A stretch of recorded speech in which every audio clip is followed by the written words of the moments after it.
again, that connection between the two. This is the rear of the building. This would face the boat launch parking lot. So that's, again, where all the back of the house stuff is, loading zones, emergency staircase. And what's kind of neat, this is the side that faces the little parking lot. And with that, we would install a piece of public art on the east-facing facade that would be pretty visible, hopefully, definitely from Mill Spur, maybe from Main Street. So again, this is what our new building will look like, and just wanted to show that to you. If there are any questions about this, happy to take them. Otherwise, I'll show you and talk about what we're doing with our city hall. Hi, Shaylin. Where is this located? Right Like, over here. Can you just point? So do you know where the Grimm house Yeah, is, right off Mill yeah. Spur? It's the vacant gravel lot right Okay. next to the Grimm house. Gotcha. Thank you. Yep. And that will face Festival Street or. Yes. Mill Spur. Yeah, Festival Street. Yep. Man.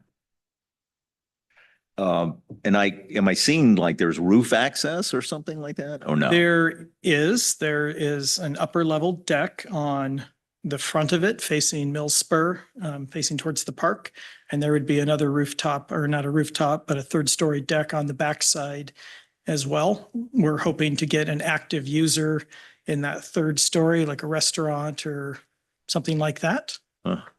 And make use of the views and the weather when it's nice. So I guess the question is just time wise, and how is this being financed? So it's financed a couple of ways. So I'll answer time-wise first. Again, Okay. We'll be going into permitting of this by the end of this month. And should be going into construction by the end of summer. So hopefully we'll get construction started by August or something like that. So it'll be moving along, and, probably it'll take 8 months, 10 months to complete. So by, definitely this time next year, it should be open and operational. And funding has come from some different sources.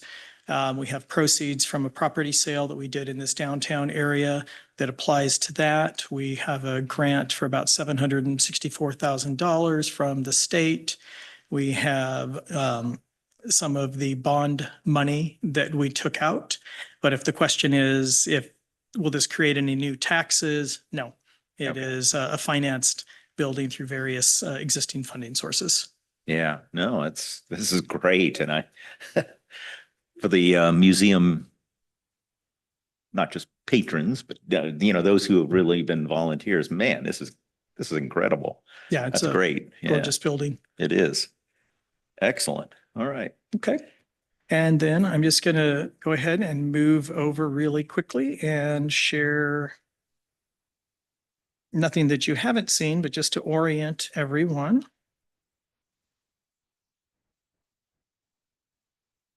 Okay, so the city purchased buildings down at South Lake Stevens, that office complex, and we're going to convert those buildings into a new city hall campus.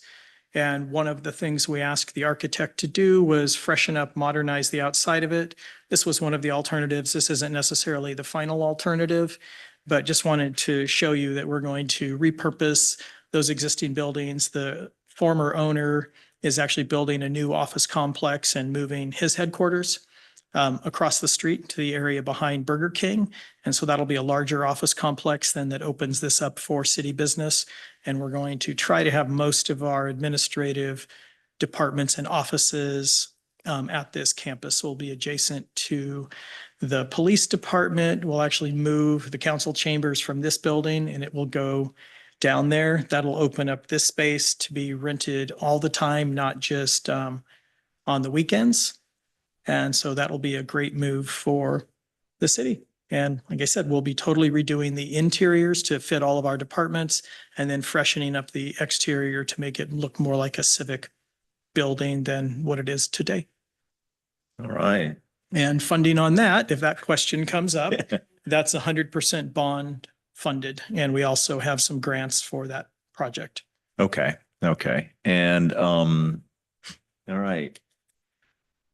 And the area over here from where where the city hall is now was just expanding into the park, more of the park. Is that correct? Or It will parking? be a parking lot for downtown and the park, because that's the biggest deficit we have Yeah, down here on any day is parking. yeah, I understand. All right. Is this the subway building over that has Subway in it right now? Yeah, Subway, Behind it, right? It's behind the subway building. the police department is behind the Subway building. The three buildings we own do include the Subway building, and then the two office buildings further down where the South Lake Stevens Pizza and the Teriyaki, and then the building across from that. So some of the tenants will stay, especially in the building on the southeast building. Most of those tenants stay in the Subway building. Subway's the only tenant that's remaining. They will stay. So this is directly across from the South Lake Stevens Pizza or whatever. Yeah, that is one of the Dentist, buildings. Dentist in the basement or? Yep, the dentist is going to stay. Ah, But you're refreshing all the buildings, not Yes, all of them there. Great. it'll all look consistent. okay. Are there- Any other questions? Yeah. No? All right. Do you have anything else for us? This is great. No, I did see in your last minutes, though, when I perused them, there had been a question from Shaylin about the property next to the library. So that property is still for sale. We don't have a buyer at this point. Mhm. Okay. All right. It's a nice ringtone, though. I gotta say, if you're gonna have one to interrupt us, that's a pretty one. Okay, well, good. All right, Snow Isle. I think that we have the report here, but please give us some highlights, Antoinette. It's all yours. Or I'm sorry, were we through? Kim, did you have anything that you wanted to say? Yeah. Okay. All right, we're moving on then to the Snow Isle report. Okay, so it's a longer report than usual. So, and I know we're on shorter time, so I'm not going to go through everything. I have included, so the colorful little pamphlet that's on your desk, that's the 2024 community report. So that has all of the major statistics for the entire library district from 2024. In our report tonight, I also included some numbers from 2023 so that you would have a comparison in case you didn't keep your 2023 community report framed somewhere in your house. You have some of the numbers there for you. One of the things I want to just to have folks kind of take note at, our physical items that have checked out stayed the same at 3.36 million between 2023 and 2024, but our digital items that have checked out have increased from 4.48 million to 5.24 million. You may have noticed there's recently been a change where we have had to decrease the number of holds that customers can have on their Libby accounts. That is specifically a response both to how Overdrive functions, how much publishers charge us for digital materials, and the increased usage. So if you go and try to buy a digital audiobook from your preferred provider, which we will not mention, it can range anywhere from 99 cents to like $15 on average, right? They charge libraries usually about $60 or $70 per copy. Wow. And we rent the copies. We get them for about 2 years, sometimes a little longer, sometimes shorter. Sometimes it's based on how many checkouts. And the way the Overdrive model works is that as soon as we hit a certain number of holds, which I think for us is 6, I'm not 100% sure on that. It's either 6 or 8. Overdrive will automatically purchase another copy. And so you get a new release that has 100 holds on it because everybody has got to read that very next James Patterson book the minute it comes out.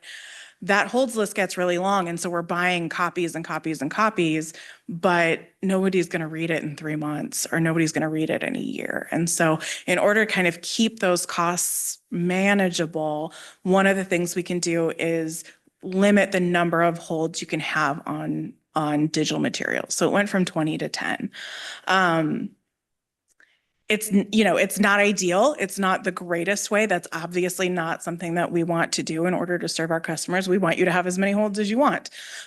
So, check out physical items, but really it's one of those things that is just sort of out of the control of libraries. And a lot of libraries are making these kinds of decisions because costs have been increasing so much. So, in case any of you had heard about that, or you had felt personally the tightening of the hold limit, I wanted to let you know why. The other highlight, so we are in the middle of Snow Isle Reads Together, which is our adult reading program for Snow Isle. This year's book is Accordion Eulogies by Noe Alvarez. Alvarez is going to be doing some book talks over the course of May. I've included those. They'll be online and in person. If you'd like to come and talk to the author, it's a wonderful opportunity to connect with a local author, ask questions, get to hear more about their life and their story. So that information is also in the report. And then I'm trying to think, is there anything else that anybody you want to take a look at? And are there any questions or anything you want me to specifically focus on? Just wanted to check on audiobooks. Is it the same that you're aware of the number? Because it seems to me that it's like 10 or more than they order another one. It's just, I mean, that's been my experience. I don't know. Am I right? It might be 10. I know that the print one is 8. Oh. And I just can't remember at this moment right now. And I should have checked before I got here. I cannot remember what it is. It's not a big, but, I mean, yeah. It takes a while. And we try to keep it, we don't want you to wait forever, No. right? We try to keep it, at a reasonable amount too. Sure, that's okay. But you also, just a reminder for everyone, we do have reciprocal lending agreements with other local library systems. So if you want to play the multiple library card game on Libby, I can show you how to do that before we leave. Okay, here we go. Yeah, we'll hack the system there. Yeah. Okay, well. Not advocating for it. I'm just letting you know that it exists. Yeah. Okay, that's recorded, so anyway, I'm just There is nothing wrong with it. nothing wrong with it. Perfectly Nothing illegal. acceptable. It is a reciprocal okay. agreement.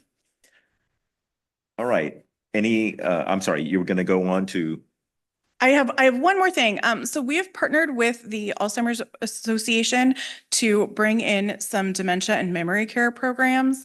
Over the last 6 months, we've seen a pretty significant increase in the number of people asking for memory care support materials, either for themselves or for someone that they're giving care to. Snow Isle recently purchased a large collection of adult books specifically for people who are experiencing dementia or memory loss or Alzheimer's. All of those books are currently checked out and they all have holds on them. So we know that there is a pretty significant demand out there for this type of programming. The first type of program, so we're going to do companion programs in April and May, introducing people to different warning signs for Alzheimer's and dementia, how different resources, as well as how to build memory care kits. Memory care kits are boxes, essentially. You can put it in anything that you want, that helps your loved one. It triggers memories for them. So things like scents or music or old photographs, things like that. As part of the partnership with the Alzheimer's Association, Lake Stevens staff are putting together memory care kits that you will be able to check out from the library. We'll have 9 different kits, 3 for each level, so beginning, mid, and late stage. Each kit will contain caregiver support resources that you can keep, activities and ideas for how to connect with your loved one who's experiencing memory loss, and then a variety of different puzzles and games and things that to help you, work on memory and also connect with someone. Those will be available for checkout after the last program, so we're looking at mid-May. You'll only be able to check them out at the Lake Stevens Library because they will only exist at the Lake Stevens Library. You can't pick it up at Snohomish. You can't return it to Snohomish. They belong to us. But they will be barcoded so that if you are using self-service hours, you can check them out. They'll check out for 3 weeks. They will not be holdable, so you can't put them on hold. It'll be one of those things where if they're in the library, you'd be able to pick them up. But they will show up on your account and you'd be able to kind of track it so you know that when you need to return it. we're really excited about it. I think it's going to be a really great service. It's something that we're just trying out. It's a library of things type thing. And hopefully, hopefully it's really successful. I know that there's a need. It really is just getting the word out there and letting people know that we have it. Excellent. Great idea. I like it. Are you going to talk about the building? Yeah. So I don't know if you've driven by it lately, but big blue construction trailers out there. We're very excited about that. Right now they're doing civil and earthwork, which is utilities and moving ground around. Andy, correct me if I'm wrong. I don't really know what I'm talking about. In the next few weeks, they're going to be doing some construction on 99th. That's really to bring in utilities and sewer lines and things like that. And then restoring the road there. And then after that, and kind of overlapping that almost at the same time, they're going to start parking lot paving. So that's going to happen in the next few weeks. So that's where we are. Still, construction is still happening off-site. So things are moving in simultaneously. They're not doing everything on site that's happening for the building. Then once that's ready, they'll bring that in, install it on site. Wow. We're still on track. It's a 15 to 18-month project. Okay. Wow, what's the targeted completion or estimated? Spring 2026. All right. Good.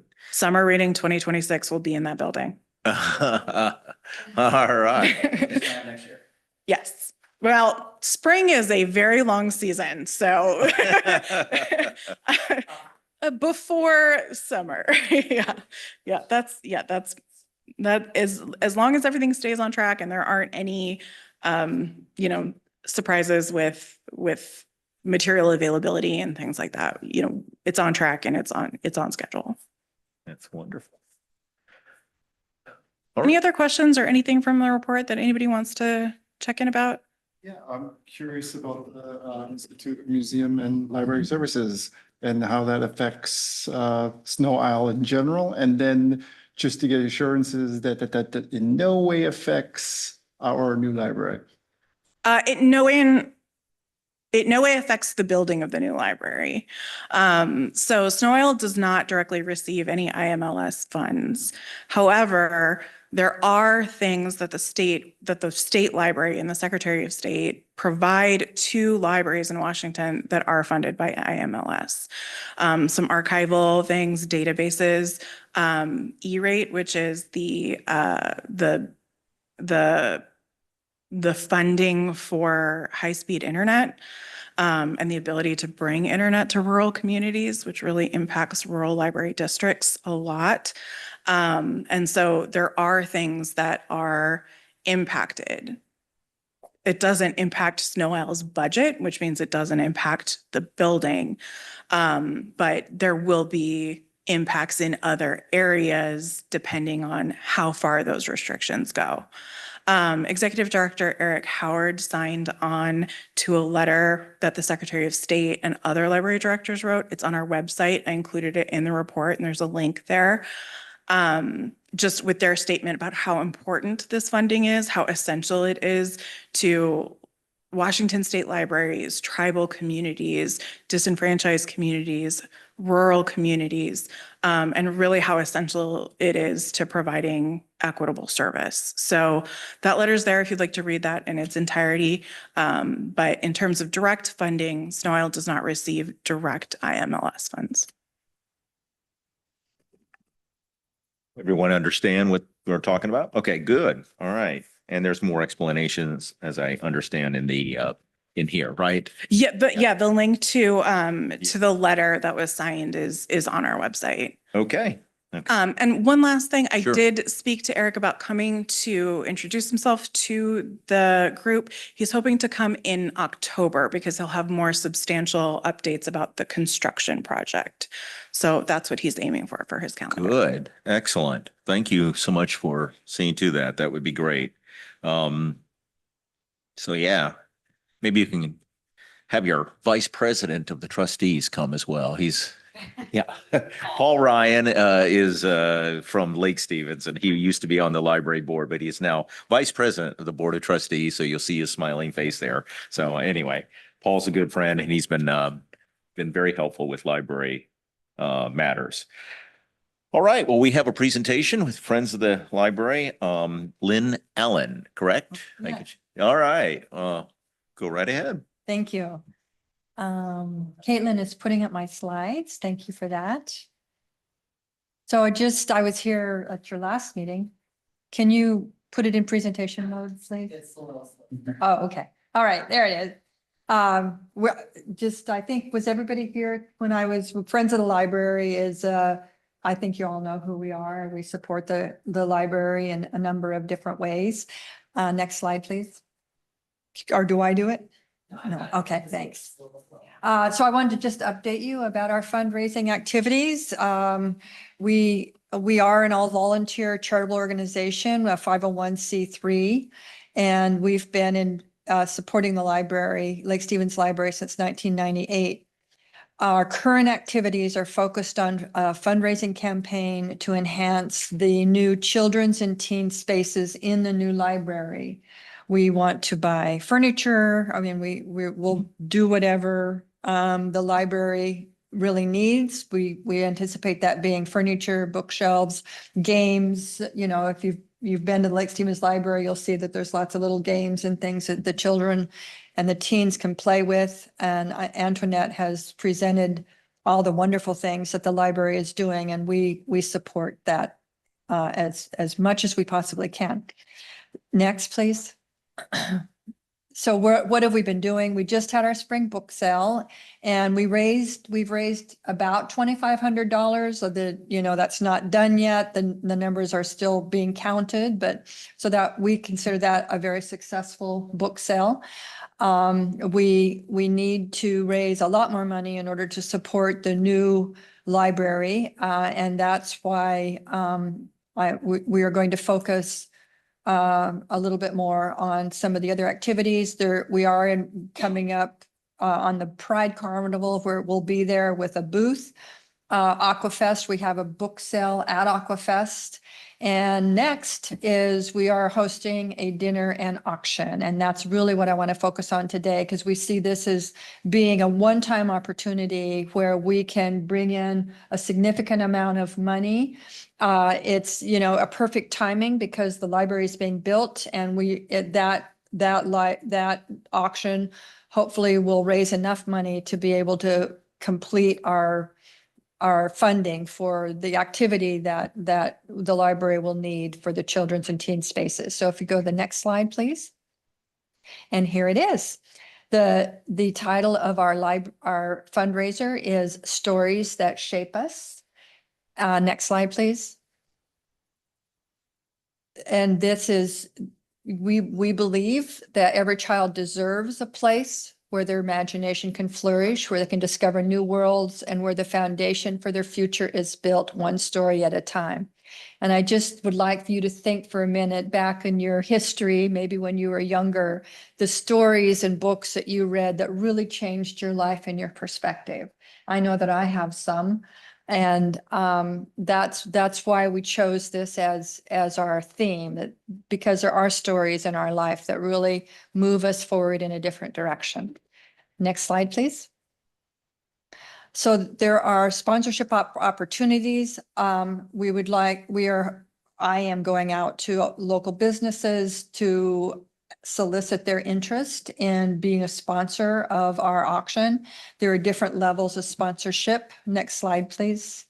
And those are listed here, which you can see what each of those different levels of sponsorship buy you. A presenting sponsor, which is at the $5,000 level, basically buys a table. A table is 8 people. And the chapter sponsorship goes down from there. And along with each of those sponsorships, there's different levels of social media, presentation of your activities, of your business. Next slide, please. We are soliciting donations of different items and experiences. maybe considering unique and valuable items like art and collectibles. One of my favorite donations that we've already received, I'm very excited about, that'll be in the live auction, is the fire department is going to drive a child on his birthday to his school in a fire truck, which I think will be very fun. Lots of baskets are coming in, and other services, hair salon, barber, consulting, sport teams, tickets, unique experiences. So any of these things or anything that you think would be interesting, we would really, really appreciate you donating if that's something that you're interested in. And next slide, please. The event will be held on September 27th, 2025 from 5:30 to 8:30 at the food bank. And the tickets for that are $100 a ticket. There will be a dinner served. We're having other functions besides the silent auction and the live auction. We're doing a dessert dash, different types of things. We're thinking about bringing our dogs. I have a therapy dog that's at the Lake Stevens Library on the second Saturday of every month, and we're thinking of bringing our dogs just to say hi. But yeah, so we've got some fun things planned. I think it'll be a very fun evening, and it's for an incredibly great cause. And next slide, please. So I would really appreciate your support. We'd love for you to join us and support us in any way that you feel that you can. All right. Well, thank you, Lynn. We appreciate that. You understand, obviously, we are part of the city. We are a city board, so we can't officially do anything, but each of us as individuals obviously could do what we can. And we appreciate that. We really do. And getting the word out to the community this way as well. So one of the things I will mention, and I think, Michele, you probably know this already, but we meet quarterly and work on at the behest of the city of Lake Stevens. Whereas the Friends of the Library, for those who are actively, advocating for library services, they meet monthly. They do things that, I can only, we can't hold a candle to that kind of stuff. Obviously, much more involved. And probably most of us, if not all of us, are also members of the Friends of the Library, at least, pay the dues each month, each year, and to the degree that we can support them, at events or coming to meetings, we do as well. So anyway, big supporters of the Friends of the Library. So thank you very much, Lynn. Yeah. Great job. So I have a couple handouts if anyone is interested. I have a couple things that has a donation request form on it. The sponsorship, it reviews the sponsorship and when it is. So, if any of you are interested. Excellent. All right. Thank you. Thank you very much. Any questions? Any more questions on that? Yep. Lynn, I had a question. If I share this at the city council meeting, do I have your permission to use your name and phone number you just provided for people who may need to contact you regarding this fundraiser? Absolutely. Please do. Wonderful. Yeah. Anything else? Would you be interested in, and maybe you, the board, people on the board might be interested in purchasing a table or being a table captain and. bringing people As in? Individuals, we can Yeah. do that, but obviously as a Yeah, board, yeah. no, we can't Just do a that. suggestion. Yeah, no, thank you very much. I appreciate that. All right. So, the last thing would be board comments. Rather than ask everybody to do it because we are, I promise to try to get us out quickly. I'll just kind of make eye contact. And if you have something you want to say, I just ask you to turn on your microphone, comment about anything that was reported tonight, previous or something ongoing. That would be good. So just kind of looking, do you have anything? I just want to thank you for the Alzheimer kits. I think that's an outstanding job or idea. And I think it's something our community needs. So thank you for that. Right. What do you think? I Can you turn on your microphone and just speak? betcha. So I was just at another meeting and someone asked me, I'm looking at this page by the numbers, and 87.3 are taxes. How does that figure on a household basis? Do you know how the taxes, how the support of the library is? I'm sorry, that would be a question more for. Yeah. I'm sorry, could you, So just someone asked me, and I was prompted by this 87.3% taxes to support the library. How does that figure on a household basis? What is the breakdown? so it's based on your property tax. Okay. And so it'll be on like your county assessors, it'll Okay, I'll show tell how her. much is going to Snow Isle. Okay, all right, I'll do that. Property Yeah, tax. and You can easily look that up online. Yeah, they have this great dollar bill Good, and it okay. shows you how your dollar is all rounded up. Okay, I'll tell her that. On the assessor. Wonderful. I have a question. definitely. I saw the email about the closure on May 21st and or on April 21st, next Monday. That seems unusual to me that I don't remember closing the library for any other purposes besides weather maybe. So I was just curious about that. Could you give us any information? Yeah, every 2 years, Snow Isle has a staff development day, and so it's called SILCON. So Snow Isle, SIL, Con Convention. It's been online, through COVID. Prior to that, it was in person. This year, it's in person again. The libraries have always closed on SILCON Day so that all staff can attend the professional development. We do a full day of training, IT refreshers, and bring in people to speakers to come in and talk and do deep dives on ways we can serve our customers better. So some of the things that we're looking at this year are how we can help customers with AI, understanding AI, helping customers who are maybe having escalated emotions in the library and how we can de-escalate those in a positive way. Helping staff and communities navigate change as things, and just and skills for those. So those are the kinds of things that we do at SILCON. The Lake Stevens Library is still open for self-service hours. So if you would like to come in that day, you are more than welcome to, from 6 a.m. to 10 p.m. All right. Yeah. Okay. Anything? Oh, got it. Okay. We've got, all right. Looking pretty good. All right. Gosh, it was something I was going to ask about being online. I know what it is. This is actually for you, Caitlin. If you would, no, you don't have to answer it necessarily, but especially, I just got to thinking about it with Michele and others. If you could send out a link where on the city's website, I assume that we have the our bylaws and stuff like that for that, because I just want to be sure that she knows it. Our bylaws are pretty simple, not too complicated. So anyway, but I want to be sure that you have access to whatever you feel like you need. And I understand you've already been through the training, but as we continue on, this is just something that I feel like we need to have a good grasp on so if you could just send out an email with a link to where our bylaws and such, any of the public documentation for why we exist, that kind of stuff. I can send all of that out to this group, no problem. Okay, sounds great. All right.